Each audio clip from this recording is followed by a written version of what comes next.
സ്വഹാബികളോടൊപ്പം അജ്ഞതയുടെയും അഹന്തയുടെയും തടവറകളിൽ നിന്ന് വിശ്വാസത്തിൻ്റെ തണലിലേക്കും വിശാലതയിലേക്കും യാത്ര ചെയ്ത സമർപ്പണത്തിൻ്റെയും രക്തസാക്ഷിത്വത്തിൻ്റെയും വഴികളിൽ മായാത്ത പാദമുദ്രകൾ പതിപ്പിച്ച സ്വഹാബാക്കളുടെ ജീവൻ തുടിക്കുന്ന സാക്ഷ്യങ്ങളിലൂടെ നമുക്കും ഒരൽപ്പം നടക്കാം. ആസിം ഇബ്നു സാബിത്ത് റളിയല്ലാഹു അൻഹു: ആരെങ്കിലും യുദ്ധക്കളത്തിൽ അടരാടുന്നുവെങ്കിൽ അവൻ ആസിം ഇബ്നു സാബിത്തിനെ പോലെ അടരാടട്ടെ. മുഹമ്മദ് നബി സല്ലല്ലാഹു അലൈഹി വസല്ലമ. ഖുറൈശികൾ ഒന്നടങ്കം ഉഹുദിനെ ലക്ഷ്യമാക്കി പുറപ്പെടുകയാണ്. കുലീനരായ നേതാക്കന്മാർ തൊട്ട് പലരുടെയും ആശ്രിതരായ അടിമകൾ വരെ ഉൾപ്പെടുന്ന വലിയ സംഘമാണത്. അബ്ദുള്ളയുടെ മകൻ മുഹമ്മദിന്റെ കഥ കഴിക്കുകയാണ് അവരുടെ ലക്ഷ്യം. അവരോരോരുത്തരുടെയും നെഞ്ചകം നിറയെ പകയാണ്. ബദറിൽ മുഹമ്മദിന്റെയും അനുചരന്മാരുടെയും കൈകളാൽ കൊല്ലപ്പെട്ട തങ്ങളുടെ ഉറ്റവരുടെയും ഉടയവരുടെയും പേരിൽ പ്രതികാരം ചെയ്യാനുള്ള അഭിവാഞ്ച അവരുടെ രക്തത്തെ ചൂടുപിടിപ്പിച്ചിരുന്നു. മാത്രവുമല്ല, പുരുഷന്മാരെ യുദ്ധക്കളത്തിൽ കർമ്മനിരതരാക്കും വിധം പ്രചോദിപ്പിക്കുന്നതിന് ഖുറൈശികളിലെ ഉന്നത കുലജാതരും ബുദ്ധിമതികളുമായ സ്ത്രീകളും സംഘത്തോടൊപ്പം ചേർന്നിരുന്നു. യുവാക്കളിൽ സാഹസികതയും ധീരതയും ഉണർത്തുകയും അവരെ വല്ല ദൗർബല്യം പിടികൂടാതെ പ്രോത്സാഹനങ്ങൾ നൽകി ശക്തി പകരുക കൂടി അവരുടെ ലക്ഷ്യമായിരുന്നു. ഖുറൈശികളുടെ വമ്പിച്ച ആ സംഘത്തിൽ ധാരാളം സ്ത്രീകളുണ്ടായിരുന്നു. അബൂ സുഫിയാന്റെ പത്നി ഹിന്ദ്, അംർ ഇബ്നുൽ ആസിന്റെ പത്നി റൈത്ത എന്നിവർ കൂട്ടത്തിൽ എടുത്തു പറയേണ്ടവരാണ്. സഅദിന്റെ മകൾ സുലാഫ എത്തിയിരുന്നത് ഭർത്താവ് തൽഹയോടും മക്കളായ മുസാഫിഅ്, ജുലാസ്, കിലാബ് എന്നിവരോടൊത്തായിരുന്നു. ഉഹുദിൽ ഇരുസംഘവും തമ്മിലുള്ള പോരാട്ടം ശക്തി പ്രാപിച്ചു. യോദ്ധാക്കൾക്ക് ആവേശം പകർന്നുകൊണ്ട് ഹിന്ദും ഒരു സംഘം ഖുറൈശി സ്ത്രീകളും ദഫ്മുട്ടി പാടാൻ തുടങ്ങി. മുന്നേറുന്നോരെ പുണരും ഞങ്ങൾ, അവർക്കായി മെത്ത വിരിക്കും ഞങ്ങൾ, പിന്തിരിയുന്നോരെ പിരിയും ഞങ്ങൾ, അവരോട് പിന്നൊട്ടു പിരിശവുമില്ല. ധീരന്മാരായ ഖുറൈശി അശ്വഭടന്മാരുടെ നെഞ്ചകങ്ങളെ ചൂടുപിടിപ്പിക്കുന്ന വിധത്തിലുള്ളതായിരുന്നു ദഫ്മുട്ടിയുള്ള അവരുടെ ആ ഗാനാലാപനം. പാട്ടുപാടിയിരുന്ന സ്ത്രീകളുടെ ഭർത്താക്കന്മാരുടെ മനസ്സുകളിൽ മാസ്മരിക ചലനങ്ങളാണ് അതുളവാക്കിയത്. ദീർഘനേരത്തെ പൊരിഞ്ഞ പോരാട്ടം കഴിഞ്ഞ് യുദ്ധത്തിന്റെ ആരവം കെട്ടടങ്ങിയപ്പോൾ ഖുറൈശികൾ മുസ്ലിങ്ങളുടെ മേൽ വിജയം വരിച്ചിരിക്കുന്നുവെന്ന് വെളിപ്പെടുകയുണ്ടായി. അതുകൊണ്ട് ഖുറൈശി സ്ത്രീകൾ ആഹ്ലാദ നൃത്തം ചവിട്ടിയും കൂക്കി വിളിച്ചും യുദ്ധക്കളത്തിൽ ഓടി നടക്കുകയുണ്ടായി. മുസ്ലിം പക്ഷത്തു നിന്ന് രക്തസാക്ഷികളായി യുദ്ധക്കളത്തിൽ വീണുകിടക്കുന്നവരുടെ മൃതദേഹങ്ങൾ കീറിമുറിക്കുവാനും വികൃതമാക്കുവാനും തുടങ്ങി അവർ. വയറുകൾ കുത്തി തുറക്കുകയും കണ്ണുകൾ ചൂഴ്ന്നെടുക്കുകയും കാതുകൾ അരിഞ്ഞെടുക്കുകയും മൂക്കുകൾ ചെത്തിയെടുക്കുകയുമൊക്കെയായിരുന്നു അവർ. അവരിൽ ഒരുവൾക്ക് അതുകൊണ്ടൊന്നും അരിശമടങ്ങുകയുണ്ടായില്ല. അവൾ അരിഞ്ഞെടുത്ത മൂക്കുകളും കാതുകളും കോർത്ത് മാലകളും പാദസരങ്ങളും ഉണ്ടാക്കി അണിയുകയുണ്ടായി.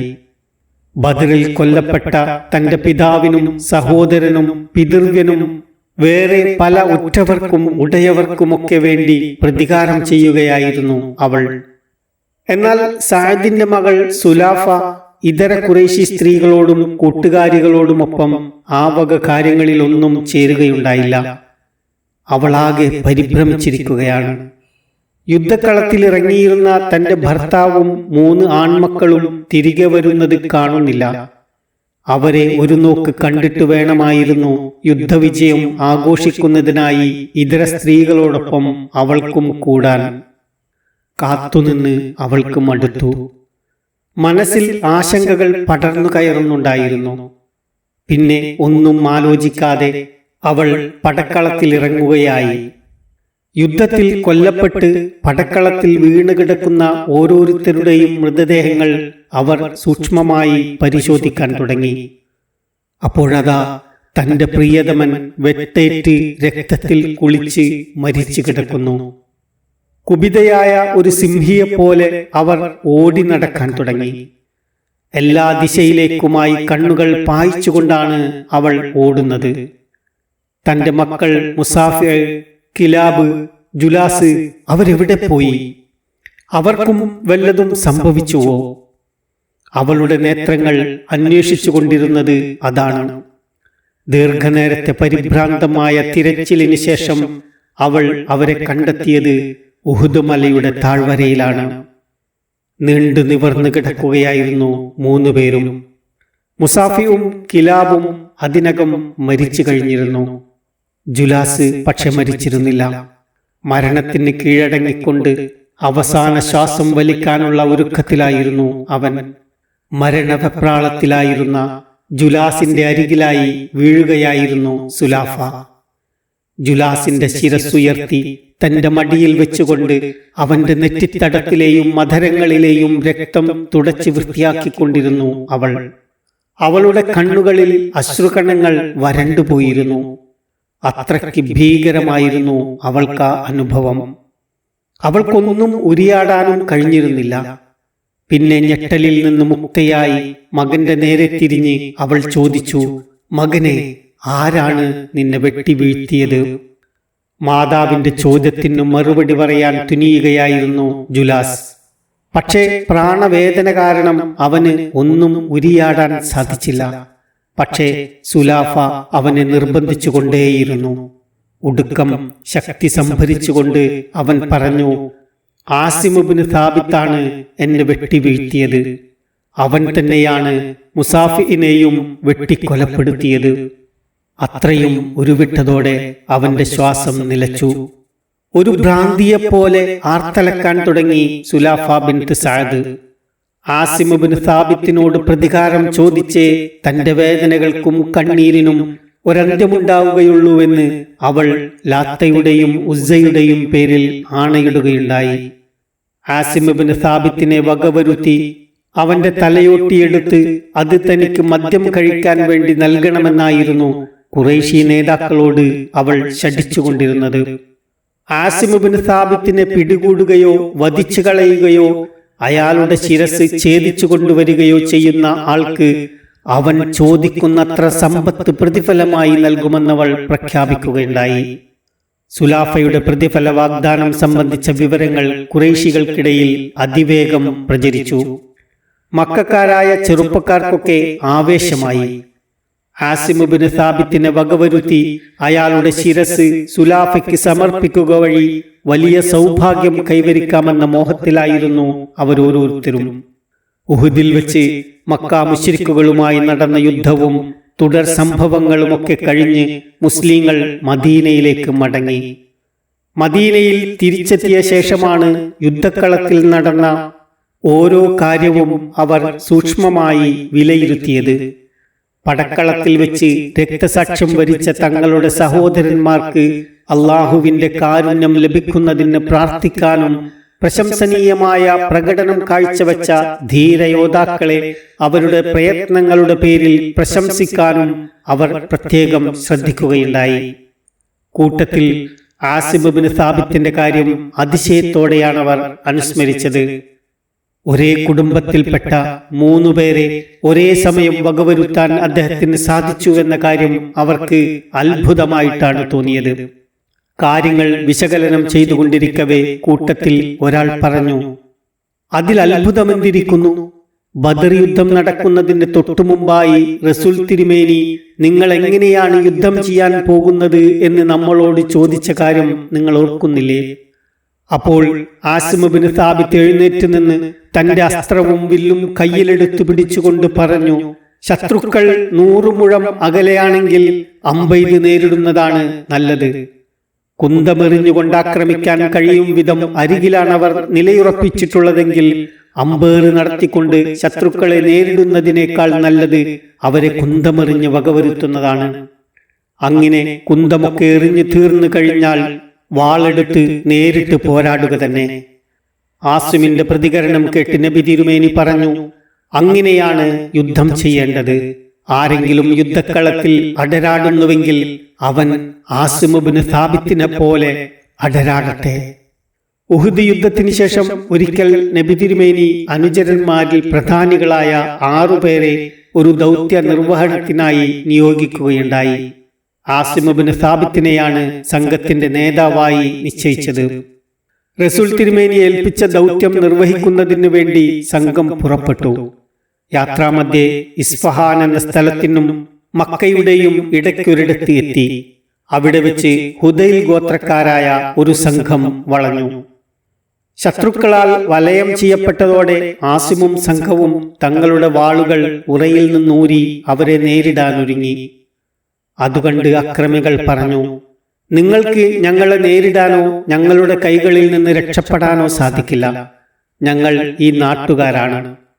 ഞങ്ങളൊരു വലിയ സംഘം തന്നെയുണ്ട്. നിങ്ങൾ കുറഞ്ഞ ആളുകൾ മാത്രമാണ് താനും. കഅബയുടെ രക്ഷിതാവാണ്. നിങ്ങൾ കീഴടങ്ങുന്ന പക്ഷം ഞങ്ങൾ യാതൊരു ഉപദ്രവവും നിങ്ങൾക്ക് ചെയ്യുകയില്ല. അക്കാര്യത്തിൽ ഞങ്ങൾ നിങ്ങൾക്ക് അള്ളാഹുവിന്റെ വാക്കു തരാം. അവരുടെ സംസാരം കേട്ട് ആ സ്വഹാബിമാർ പരസ്പരം നോക്കി. എന്താണ് തീരുമാനിക്കേണ്ടതെന്ന് പരസ്പരം ആരായുകയായിരുന്നു അവർ. കൂടെയുണ്ടായിരുന്നവരുടെ നേരെ തിരിഞ്ഞ് ആസിം പറഞ്ഞു, ഈ ബഹുദൈവാരാധകരുടെ വാക്ക് വിശ്വസിച്ച് കീഴടങ്ങാൻ ഞാൻ ഏതായാലും ഒരുക്കമല്ല. സുലാഫ തന്റെ കാര്യത്തിൽ നടത്തിയിരുന്ന പ്രഖ്യാപനവും വാഗ്ദാനവും ഓർമ്മയിൽ തെളിഞ്ഞതോടെ ആസിം തന്റെ വാൾ ഉറയിൽ നിന്ന് ഊരിപ്പിടിച്ചുകൊണ്ട് തുടർന്നു, അല്ലാഹുവേ, നിന്റെ മതത്തിന്റെ സംരക്ഷണത്തിനായി ഞാനിതാ സ്വയം പ്രതിരോധിക്കാൻ ഒരുങ്ങിക്കഴിഞ്ഞു. എന്റെ മാംസവും അസ്ഥികളും നീ സംരക്ഷിക്കണമേ. അവ കരസ്ഥമാക്കിക്കൊണ്ട് വിജയം വരിക്കാൻ നിന്റെ ശത്രുക്കളിൽ ഒരാളെയും നീ അനുവദിക്കല്ലേ. ഇത്രയും പറഞ്ഞുകൊണ്ട് അദ്ദേഹം ഹുദൈൽ ഗോത്രക്കാരായ അക്രമികളുടെ മേൽ ചാടി വീണു. കൂടെയുണ്ടായിരുന്നവരിൽ മർസദുൽ ഗനവി, ഖാലിദുൽ ലൈസി എന്നിവർ അദ്ദേഹത്തെ അനുഗമിച്ചുകൊണ്ട് ശത്രുക്കളോട് ഏറ്റുമുട്ടാൻ തുടങ്ങി. അതികഠിനമായ പോരാട്ടത്തിനൊടുവിൽ അവരോരോരുത്തരായി ശത്രുക്കളുടെ വെട്ടേറ്റ് വീഴുകയും മൃതിയടയുകയും ചെയ്തു. ആസിമിന്റെ സംഘത്തിലുണ്ടായിരുന്ന അവശേഷിച്ച അബ്ദുല്ലാഹിബ്നു താരിഖ്, സെയ്ദ് ഇബ്നു ദുസുന്ന, ഖുബൈബ് ഇബ്നു അദിയ് എന്നീ 3 പേർ ശത്രുക്കൾക്ക് കീഴടങ്ങുകയായിരുന്നു. എന്നാൽ ഹുദൈൽ ഗോത്രക്കാരായ ആ ശത്രുക്കൾ അവരോട് കടുത്ത വഞ്ചനയാണ് ചെയ്തത്. അവർക്ക് നൽകിയ വാക്കുപാലിക്കാൻ അവർ കൂട്ടാക്കിയില്ല. ആസിം ഇബ്നു സാബിത്തിനെയും കൂട്ടുകാരെയും സംഘട്ടനത്തിൽ കൊലപ്പെടുത്താൻ ഹുദൈൽ ഗോത്രക്കാരായ ആ അക്രമികൾക്ക് സാധിച്ചെങ്കിലും തങ്ങൾ കൊലപ്പെടുത്തിയവരുടെ കൂട്ടത്തിൽ ആസിം ഇബ്നു സാബിത്തും ഉൾപ്പെട്ടിരുന്നുവെന്ന കാര്യം തുടക്കത്തിൽ അവർക്കറിയുമായിരുന്നില്ല. പിന്നീട് അക്കാര്യം അറിയാൻ സാധിച്ചപ്പോൾ അവർക്ക് വലിയ സന്തോഷമായി. സുലാഫയുടെ കയ്യിൽ നിന്ന് വമ്പിച്ച സമ്മാനങ്ങൾ നേടാനാവുമെന്ന ആഹ്ലാദത്തിലായിരുന്നു അവർ. ആസിം ഇബ്നു സാബിത്തിന്റെ തലയൊട്ടിയിൽ മദ്യമൊഴിച്ചു കുടിക്കാൻ നേർച്ച ചെയ്തിരിക്കുകയായിരുന്നുവല്ലോ സുലാഫ. ആസിമിനെ ജീവനോടെയോ കൊലപ്പെടുത്തിയോ തന്റെ മുന്നിൽ ഹാജരാക്കുന്നവർക്ക് എത്ര സമ്പത്ത് വേണമെങ്കിലും പാരിതോഷികം നൽകുമെന്ന് അവർ പ്രഖ്യാപിക്കുകയുണ്ടായതാണല്ലോ. അതിനാൽ തന്നെ അവർ ആഹ്ലാദിച്ചതിൽ അതിശയമൊന്നുമില്ല. ആസിം ഇബ്നു സാബിത്തിനെ ഹുദൈലുകാർ കൊലപ്പെടുത്തി മണിക്കൂറുകൾക്കുള്ളിൽ തന്നെ ഖുറൈശികൾ വിവരമറിഞ്ഞു. മക്കയിൽ നിന്ന് വളരെ അകലെയൊന്നുമായിരുന്നില്ലല്ലോ ഹുദൈൽ ഗോത്രക്കാർ താമസിച്ചിരുന്നത്. വിവരമറിഞ്ഞ ഉടനെ തന്നെ ഖുറൈശി നേതാക്കന്മാർ ആസിമിനെ കൊലപ്പെടുത്തിയവരുടെ അടുക്കലേക്ക് ഒരു ദൂതനെ അയക്കുകയുണ്ടായി. അവരിൽ നിന്ന് ആസിമിന്റെ ശിരസ് ചോദിച്ചു വാങ്ങുകയും അത് സമർപ്പിച്ചുകൊണ്ട് സഅദിന്റെ മകൾ സുലാഫയുടെ കോപം ഒന്ന് തണുപ്പിക്കുകയുമായിരുന്നു അവരുടെ ഉദ്ദേശം. ധാരാളം പണവും പാരിതോഷികങ്ങളും കൊണ്ടാണ് ഖുറൈശികളുടെ ദൂതൻ ഹുദൈലുകാരെ കാണാൻ പോയത്. ആസിമിന്റെ ശിരസിന് പകരമായി ഹുദൈലുകാർക്ക് വമ്പിച്ച സമ്മാനങ്ങൾ നൽകാൻ അയാളോടവർ നിർദ്ദേശിച്ചു. ഖുറൈശികളുടെ ദൂതൻ വന്ന് കാര്യങ്ങൾ അവതരിപ്പിച്ചതോടെ ഹുദൈലുകാർ ആസിം ഇബ്നു സാബിത്തിന്റെ മൃതദേഹത്തിന് നേരെ നീങ്ങി. മൃതദേഹത്തിൽ നിന്ന് ശിരസ് വേർപ്പെടുത്തിയെടുക്കുകയായിരുന്നു അവരുടെ ഉദ്ദേശം. മൃതദേഹത്തിന്റെ അരികിലെത്തിയപ്പോൾ അവർ അത്ഭുതപ്പെട്ടുപോയി. മൃതദേഹം തേനീച്ചകളും കടന്നലുകളും മൂടിപ്പൊതിഞ്ഞിരിക്കുന്നു. മൃതദേഹത്തിന്റെ ഒരു ഭാഗവും ആർക്കും കാണാൻ കഴിയാത്ത വിധമാണ് തേനീച്ചകളും കടന്നലുകളും അതിനെ മൂടിയിരിക്കുന്നത്. അവർ അടുത്തു ചെല്ലാൻ ഉദ്യമിച്ചപ്പോഴൊക്കെയും ആ പ്രാണികൾ അവരുടെ മുഖത്തും ദേഹത്തും പൊതിഞ്ഞു. അവരുടെ ദേഹമാസകലം അവ തുരുതുര കുത്തി വേദനിപ്പിക്കുകയും അങ്ങനെ മൃതദേഹത്തോട് അടുക്കുന്നതിൽ നിന്ന് അവരെ തടയുകയും ചെയ്തുകൊണ്ടിരുന്നു. കുറേയേറെ ശ്രമിച്ചിട്ടും ആസിമിന്റെ മൃതദേഹത്തിനടുത്തെത്താൻ അവർക്ക് സാധിച്ചില്ല. അവർ നിരാശരായി. അവരിൽ ഒരാൾ പറഞ്ഞു, ഇരുട്ടാവുന്നതുവരെ നിങ്ങൾ ആ മൃതദേഹത്തെ അവിടെ വിട്ടേക്കൂ. രാത്രിയാവുന്നതോടെ തേനീച്ചകളും കടന്നലുകളും സ്ഥലം വിടും. അപ്പോൾ നിങ്ങൾ ഉദ്ദേശിച്ച കാര്യം നിങ്ങൾക്ക് ചെയ്യാനാവും. അല്പം അകലെയായി അവർ കാത്തിരിപ്പായി. എന്നാൽ രാത്രിയായപ്പോൾ ആകാശം ഇരുണ്ടുകൂടി മേഘാവൃതമായി. ഇടിമിന്നലോടെ ശക്തമായ മഴ പെയ്തു തുടങ്ങി. പ്രായം ചെന്ന ആളുകൾക്ക് പോലും ആ പേമാരി ഒരത്ഭുതമായിരുന്നു. അവരുടെ കാലത്തൊരിക്കലും അതുപോലെ ശക്തമായ മഴ അവർ കാണുകയുണ്ടായില്ല. മലഞ്ചെരിവുകളിലൂടെ ജലപ്രവാഹം ശക്തമായി. സമതലങ്ങൾ വെള്ളം കയറി നിറഞ്ഞു. താഴ്വരകൾ പ്രളയഭൂമിയായി. ആ ഭൂപ്രദേശമാകെ തുടച്ചു വൃത്തിയാക്കും വിധം മഴവെള്ളം ഒഴുകിക്കൊണ്ടിരുന്നു. നേരം പുലർന്നപാടെ ഹുദൈലുകാർ ആസിമിന്റെ മൃതദേഹം അന്വേഷിച്ച് പുറപ്പെട്ടു. എന്നാൽ ആസിമിന്റെ മൃതദേഹം എവിടെയും കണ്ടെത്താൻ കഴിഞ്ഞില്ല. പ്രളയജലം മൃതദേഹത്തെ അകലെ എങ്ങോട്ടോ കൊണ്ടുപോയി കഴിഞ്ഞിരുന്നു. അവർക്കാർക്കും കണ്ടെത്താൻ കഴിയാത്ത ഏതോ ഒരിടത്ത് അത് എത്തപ്പെട്ടിരുന്നു. ആസിം ഇബ്നു സാബിത്തിന്റെ പ്രാർത്ഥനയ്ക്ക് അള്ളാഹു മറുപടി നൽകിയിരിക്കുന്നു. അദ്ദേഹത്തിന്റെ പാവനമായ മൃതദേഹം കീറിമുറിക്കപ്പെടാതെ അള്ളാഹു സംരക്ഷിക്കുക തന്നെ ചെയ്തു. അദ്ദേഹത്തിന്റെ ശിരസ് മധ്യചഷകമായി ഉപയോഗിക്കപ്പെടാൻ അള്ളാഹു അനുവദിച്ചില്ല.